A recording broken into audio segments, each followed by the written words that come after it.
बिस्मिल्लाहिर्रहमानिर्रहीम। अस्सलाम वालेकुम dear student, welcome to online classes. Lecture number 6 subject computer. Mohammad Wasif आपके साथ। बेटा आज का जो हमारा टॉपिक है उसमें हम डिस्कस करेंगे वेरिएबल को, मेन फोकस करेंगे और प्रिंट स्टेटमेंट जो कि ऑलरेडी हमारी डिस्कस हो चुकी है वो दोबारा भी यहाँ पे यूज़ हो सकती है। तो नेक्स्ट हम सबसे पहले जो इसमें डिस्कस करेंगे वो वेरिएबल को ही डिस्कस करेंगे। तो वेरिएबल यहाँ पे देखें, जैसे बताया गया है कि स्टोरेज कंटेनर्स होते हैं। जैसे कि लास्ट टाइम भी मैंने थोड़ा सा आपको आइडिया दिया था, तो मैंने कहा था कि आप सपोज करें कि वेरिएबल्स क्या होते हैं। आपके पास एक बॉक्स है जिसको आपने कोई नाम दे दिया है और उस नाम की मदद से आप उसके अंदर कोई वैल्यू रखवा भी सकते हैं और उठा भी सकते हैं। जैसे मैं x को कहता हूँ कि वैल्यू 10 दे दो, तो 10 जाके कहाँ पे स्टोर हो जाएगा, इस बॉक्स में जाके स्टोर हो जाएगा। जब मैं प्रिंट की स्टेटमेंट लिखूंगा और प्रिंट स्टेटमेंट में मैं कहूँगा कि x को प्रिंट कर दो, तो मुझे क्या डिस्प्ले होगा स्क्रीन पे, 10 क्या हो जाएगा, डिस्प्ले हो जाएगा। यानी जब मैं बात करूंगा डिस्प्ले करने की, तो यहाँ से वैल्यू उठाई जाएगी और स्क्रीन पे डिस्प्ले करवाई जाएगी। और जब मैं ये असाइनमेंट ऑपरेटर के थ्रू, ये जो ऑपरेटर होता है जिसको आप इक्वल टू कहते हैं, हम प्रोग्रामिंग लैंग्वेज में इसको क्या कहते हैं, असाइनमेंट ऑपरेटर। ये जो असाइनमेंट ऑपरेटर है, ये ऑपरेटर क्या करेगा, ये ऑपरेटर मुझे इस वैल्यू को यहाँ पे स्टोर करवा के देगा। तो आप यहाँ भी पढ़ें तो think of a variable as a labelled box. क्या कह रहा है, लेबल बॉक्स, यानी एक बॉक्स है जिसको आपने कोई ना कोई लेबल दे दिया है। जैसे मैंने नाम दे दिया, इसको लेबल दे दिया x in your computer memory. अब कंप्यूटर मेमोरी क्या होती है, कंप्यूटर मेमोरी नॉर्मली यहाँ पे हम कंसिडर कर रहे होते हैं रैम को। रैम हम कंप्यूटर के अंदर कहते हैं कि हमारी कुछ इस तरह की मेमोरी है जिसके अंदर क्या होते हैं, मुख्तलिफ सेल बने होते हैं। आपको मोबाइल के अंदर भी पता है कि आपकी रैम कितनी इम्पोर्टेंस रखती है, क्योंकि जो भी आपकी चीज़ एग्जीक्यूट हो रही होती है उसका जो रन टाइम पे सारा डेटा, उस रिलेटेड फाइल्स हैं, वो आपकी कहाँ पे पड़ी होती हैं, वो इस रैम के अंदर पड़ी होती हैं। यानी रैम ही आपकी टेम्परेरी स्टोरेज है वो वाली, जिस पे आप जो भी चीज़ रन कर रहे होते हैं तो वक्ती तौर पर आप यहाँ पे रखते हैं। जैसे मैंने आपको क्लास में भी बताया था, आपकी एक शॉर्ट टर्म मेमोरी होती है और एक लॉन्ग टर्म मेमोरी होती है। तो हमारी जैसे दिमाग में लॉन्ग टर्म मेमोरी और शॉर्ट टर्म मेमोरी का कंसेप्ट है, तो यहाँ भी एक टेम्परेरी मेमोरी है जो कि रैम है, जो टेम्परेरी तौर पर डेटा को स्टोर करती है। और नॉर्मली वो जो हमारी वर्किंग में चीज़ें होती हैं।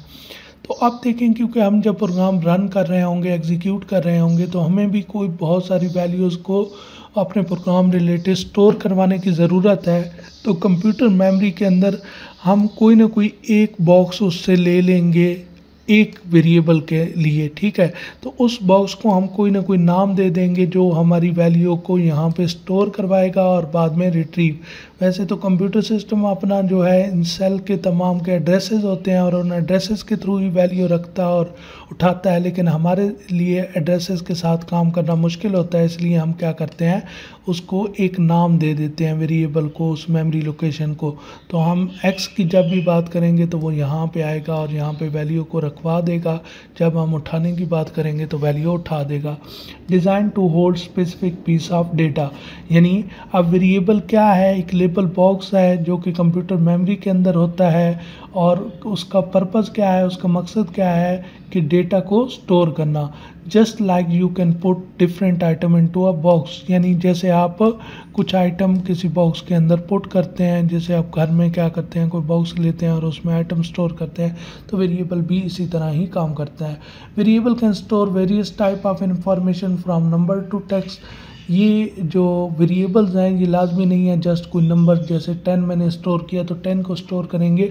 आप इसके अंदर कुछ भी स्टोर कर सकते हैं। आप नंबर्स भी जो है वो पॉजिटिव नंबर भी स्टोर कर सकते हैं, नेगेटिव नंबर भी स्टोर कर सकते हैं, यानी -10 भी स्टोर हो सकता है।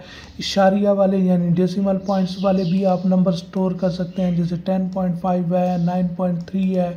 आप इस तरह के नंबर, आप इसके अंदर टेक्स्ट यानी जैसे ABC है, तो आप इसको भी स्टोर कर सकते हैं। और ये हमेशा अगर स्टोर करने हो तो हमें किसी वेरिएबल को देने हो तो हम डबल कोटेशन के अंदर। तो अगर इस x की बात करूँ, ये वाला x, या आप इसको किसी और नाम से बना लें, जैसे y के नाम से है, तो ये जो y वह है इसके पास क्या होगा, ABC होगा, ठीक है। यानी ये अपने अंदर क्या स्टोर करेगा, ABC। तो ये टेक्स्ट वगैरह या नंबर्स वगैरह कुछ भी स्टोर कर सकता है। दूसरा जो इसके अंदर इंपॉर्टेंट पॉइंट है वो डायनामिक वैल्यूज। आपके पास दो तरह का होता है कंसेप्ट, एक स्टैटिक होता है और एक डायनामिक। आप मैथ के अंदर पढ़ के आते हैं, एक कांस्टेंट होता है और एक क्या होता है आपके पास, वेरिएबल। आपको मैथ के अंदर ही बताया जाता है कि कांस्टेंट वो होता है जिसकी वैल्यू चेंज नहीं होती, और वेरिएबल जो होता है उसकी वैल्यू जो होती है वो चेंज होती है। कांस्टेंट जैसे 5, 9, इस तरह की ये जो वैल्यूज़ हैं ये कांस्टेंट होती हैं। अब ये चेंज नहीं हो सकती, यानी कहीं पे आपने लिखा हुआ है ना 5 × 3, तो हमेशा इसका आंसर क्या आएगा, 15। ये नहीं हो सकता कि 5 कुछ देर के लिए एज अ 6 बन जाए या एज अ 7 बन जाए। लेकिन यहीं पे अगर लिखा हो ना x × 3, तो x क्या है, अब वेरिएबल है, और वेरिएबल की हम क्या कह रहे हैं कि क्या होती है, वैल्यू चेंज होती है। कांस्टेंट अपनी वैल्यू चेंज नहीं करता और वेरिएबल अपनी वैल्यू क्या करता है, चेंज करता है। अब देखिए ये x × 3 है तो इसके रिजल्ट चेंज हो सकते हैं। x को आपने 7 दिया तो 21 आएगा, x को 5 दिया तो 15 आएगा, लेकिन ये हमेशा आंसर क्या करेगा, 5 × 3 15 ही देगा। तो कांस्टेंट जो चेंज नहीं होता और वेरिएबल जिसकी वैल्यू चेंज होती है। तो अब देखिए प्रोग्रामिंग के अंदर हमें कई जगहों पे ऐसा हो सकता है, जैसे मैथ के अंदर भी आप मुख्तलिफ प्रॉब्लम सॉल्व करते हैं तो आपको पता है आपको वेरिएबल की ज़रूरत पड़ती है, आपकी वैल्यूज़ अपडेट होती रहती हैं।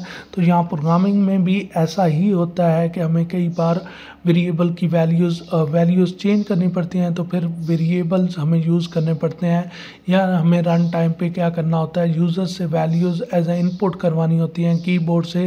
तो हम पहले से स्टैटिक वैल्यू तो नहीं रख सकते, तो यहाँ भी ये चीज़ लिखी हुई है, one of the most powerful aspect of variable is their ability to change value throughout the execution of your program. ठीक है, क्या करता है कि आपके जो प्रोग्राम एग्जीक्यूट हो रहा होता है उसके दौरान उस वेरिएबल की वैल्यू को चेंज करने की एबिलिटी रखता है।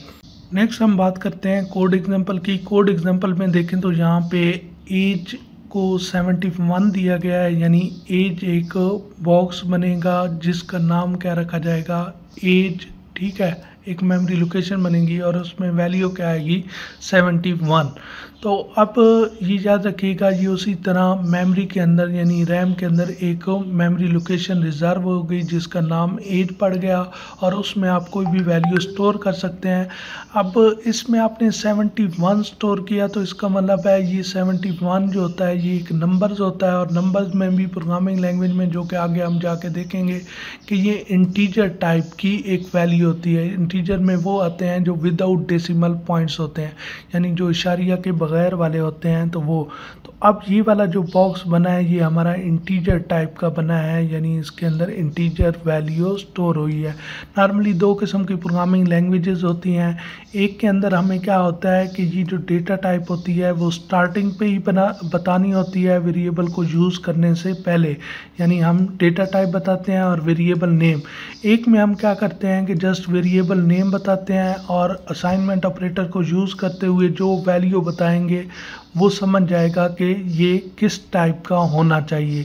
जैसे इसमें अगर हमने इंटीजर टाइप वेरिएबल बनाना होता और उसमें 71 यूज़ करना होता, ये जो दूसरी प्रोग्रामिंग लैंग्वेजेस हैं, पाइथन की बात नहीं कर रहा, पाइथन इस तरह काम करती है, तो उसके अंदर जैसे मैं सी की बात करता हूँ तो सी के अंदर मुझे ऐसे डिक्लेयर करना पड़ता इंट एक्स या इंट एज के नाम से। अगर आप वेरिएबल लेना चाहते हैं तो ये एज, आपको पहले ये बताना होता कि ये जो एज का बॉक्स बनाना है इसकी टाइप क्या रखनी है, इसकी टाइप इंटीजर रखनी है, ताकि वो इंटीजर टाइप का बॉक्स बना के दे और फिर आप उसके अंदर क्या कर सकते थे, वैल्यू स्टोर कर सकते थे। आप ऐसी प्रोग्रामिंग लैंग्वेज में अगर डायरेक्ट आप ये वाली लाइन लिखेंगे तो वो क्या देगा, एरर देगा, यानी ये डायरेक्ट लाइन नहीं लिख सकते, आपको पहले डिक्लेयर करना होता है, तो फिर ये 71 यहाँ पे क्या होता, स्टोर होता। लेकिन हमारी ये जब जैसे पाइथन प्रोग्रामिंग लैंग्वेज है, ऐसी कुछ लैंग्वेजेस हैं जिसमें हमें क्या है कि पहले बताने की ज़रूरत नहीं है। हम क्या करते हैं कि जैसे ही वैल्यू असाइन करते हैं तो वो खुद ही समझ जाता है इस वैल्यू को देखते हुए कि इसकी डेटा टाइप क्या होनी चाहिए, इस बॉक्स को मुझे किस टाइप का बनाना चाहिए। ठीक है, ये ऐसे ही है जैसे एग्जांपल के तौर पर आप समझें कि आप एक दुकान वाले के पास जाते हैं तो दो सिनेरियो बन सकते हैं। एक में दुकान वाला कहता है कि नहीं, पहले मुझे बताओ कि आपको किस टाइप की चीज़ रखनी है, मैं उस टाइप का ही आपको बॉक्स दूँ। यानी मुझे आइडिया हो जाएगा कि तुम्हें छोटा बॉक्स देना है, बड़ा बॉक्स देना है, तुम्हें कोई हार्ड बॉक्स देना है, सॉफ्ट बॉक्स देना है। तो अब उसमें वो आपसे टाइप पहले पूछ रहा है कि किस टाइप की चीज़ आपने उसके अंदर रखनी है। तो इस तरह ये जो प्रोग्रामिंग लैंग्वेज है इस तरह काम करती हैं। और एक सिनेरियो में ये हो सकता है कि आप दुकान वाले के पास गए, उससे बॉक्स डिमांड किया तो उसने बॉक्स दे दिया, आपने जिस तरह की वैल्यू उसके अंदर रखी वो उस टाइप का बन गया। जैसे आपने कोई फ्रूट रखा तो वो फ्रूट वाला बॉक्स बन गया, आपने कॉस्मेटिक्स की चीज़ रखी तो वो कॉस्मेटिक्स वाला बॉक्स बन गया। वैल्यू को देखते हुए वो बॉक्स का यानी टाइप चेंज हो गई। तो इधर भी पाइथन प्रोग्रामिंग लैंग्वेज के अंदर आप जिस तरह की वैल्यूज़ रखेंगे उस टाइप का वो ऑटोमेटिकली बॉक्स होगा। तो अब यहाँ पे ये इंटीजर वैल्यू है 71, आपने याद रखनी है कि इशारिया के बगैर वालों को हम क्या कहते हैं, इंटीजर, और जो इशारिया के साथ वाले होते हैं वो फ्लोट कहलाते हैं। तो आगे जाके ये पढ़ भी लेंगे। तो 71 हमारा एज में स्टोर हो गया। फिर आपने ऑलरेडी प्रिंट स्टेटमेंट को पढ़ा हुआ है। प्रिंट का हमने कहा था कि प्रिंट फंक्शन क्या करता है, जो डबल कोटेशन में होता है वो एज इट एज डिस्प्ले करता है। तो इसकी आउटपुट क्या आएगी, M1 lived for, as it is display होगा स्क्रीन पे। फिर उसके बाद कामा सेपरेशन के लिए लगाया गया है। अब देखें, कामा के बाद हमने लिखा वेरिएबल का नेम। अब ये जो है एक तो डबल कोटेशन में नहीं है, ये डबल कोटेशन में होता तो as it is as display हो जाता, लेकिन ये एज इट एज डिस्प्ले नहीं होगा, बल्कि क्या होगा कि इसको पता चल गया है कि ये एक वेरिएबल है, ये इसकी वैल्यू ढूंढेगा। तो ये वैल्यू मेमोरी के अंदर जाके देखेगा, एज नाम से उस बॉक्स को देखेगा कि उसके अंदर क्या पड़ा है। तो यहाँ पे देखें 71 पड़ा है, तो यहाँ पे क्या आ जाएगा, इस एज की जगह 71।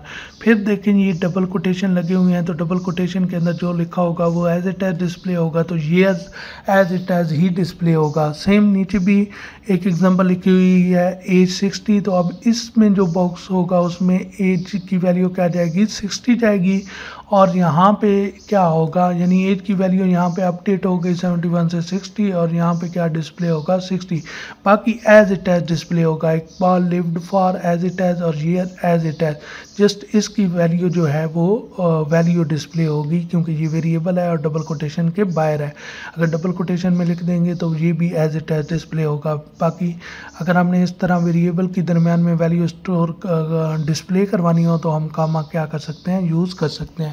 बाकी इसके अंदर जो मेंशंस हैं, variables are fundamental building blocks in programming. उसके बाद they enable you to store retrieve. अब ये वेरिएबल्स आपकी क्या हैं कि इम्पॉर्टेंट आप कह सकते हैं कि इस लिहाज से हैं कि आप इसके थ्रू वैल्यूज़ स्टोर कर सकते हैं। रिट्रीव स्टोर का मतलब है जब आप वैल्यू उसके अंदर इंसर्ट करके रखवाते हैं, जैसे हमने यहाँ पे 10 या यहाँ पे देखें तो हमने 71 को स्टोर किया। रिट्रीव का मतलब होता है जब हम उसको निकाल के लाते हैं, जैसे यहाँ पे इस जगह से हम 71 को उठाएंगे और यहाँ पे डिस्प्ले करवाएंगे। तो ये जो हमने यहाँ से उठा के यहाँ पे डिस्प्ले करवाया, इसको हम क्या कहते हैं, रिट्रीव, निकाल के लाना। और मैनिपुलेट क्या होता है, जहाँ पे हमारी कैलकुलेशंस परफॉर्म हो रही होंगी, जैसे ये x मल्टीप्लाई 3 और यहाँ पे ये y को मिल रहा है, तो y की वैल्यू देखें, यहाँ पे कैलकुलेशंस के बाद y की वैल्यू अपडेट हो रही है, तो ये आपका मैनिपुलेट डेटा हो गया। मेकिंग, या आप कहीं भी किसी भी वैल्यू को मैनिपुलेशन में यूज़ कर सकते हैं। Next, by assigning meaningful names. अच्छा, ये भी याद रखना है कि हम वेरिएबल के नेम के आगे रूल्स भी देखेंगे। उन रूल्स पे अमल करते हुए हम नाम कोई भी रख सकते हैं। जैसे फॉर एग्जांपल घरों में बच्चे का नाम रखा जाता है, तो कुछ रूल्स नाम रखने के भी होते हैं। जैसे क्या रूल्स होते हैं, अगर एज अ मुस्लिम देखें तो हम कहते हैं इस्लामिक नेम हो, ये पहला रूल है। दूसरा हम कहते हैं कि कोई ऐसा नेम हो जो पहले किसी बहन भाई का ना हो, तो मतलब रिपीट भी नहीं करते। तो इसी तरह आप देखें कि हमें यहाँ वेरिएबल के आगे रूल्स बताए जाएंगे कि वेरिएबल्स आप कोई भी रख सकते हैं उन रूल्स पे अमल करते हुए। लेकिन फिर हमें कहा जाता है कि आप कोई मीनिंगफुल नेम रखें, x y z इस तरह के नाम रख देंगे तो ये कन्फ्यूजिंग क्रिएट करते हैं, कन्फ्यूजन क्रिएट करते हैं। कैसे? जैसे मुझे किसी वेरिएबल के अंदर दो नंबर्स की एडिशन रखवानी है, तो मेरे लिए बेहतर है कि मैं वेरिएबल का नेम सम ले लूँ। अब सम जो है वो वेरिएबल का नेम कोई देखेगा तो समझ जाएगा, यानी मीनिंगफुल नाम है।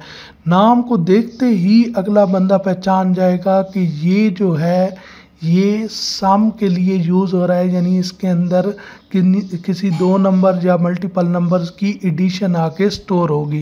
तो इसलिए हम कहते हैं कि हमारा जो नाम हो वेरिएबल का वो मीनिंगफुल नाम हो, जिस नाम को देखते ही अगला समझ जाए कि ये वाला वेरिएबल इस पर्पज़ के लिए यूज़ हो रहा होगा। बाकी you ensure your code remains readable and maintainable even as it is grow it complexity, यानी अगर आप मीनिंगफुल नेम रखेंगे तो वो आपके लिए आसानी से रीडेबल होगा और मेंटेन करना आसान होगा। आज का लेक्चर यहीं पे ख़त्म करते हैं। किसी किस्म का कोई क्वेश्चन हो तो आप पूछ सकते हैं। थैंक यू सो मच, ख्याल रखिएगा। अल्लाह हाफिज़।